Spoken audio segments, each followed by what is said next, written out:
Oi, doutora. Opa, vim trazer o resultado dos meus exames. Ah, deixa eu ver. Por que você tá com essa cara de marafonada?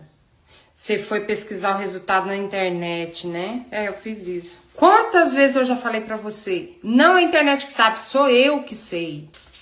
O que tava falando lá na internet? Tá falando que eu vou bater as botas depois de amanhã. Pois é, você não vai morrer depois de amanhã. Eu que sei. Você vai morrer hoje. Eu que sei. Eu que sei. Por que você tá rindo? Porque eu tinha um boleto pra pagar amanhã. E é o boleto das suas consultas.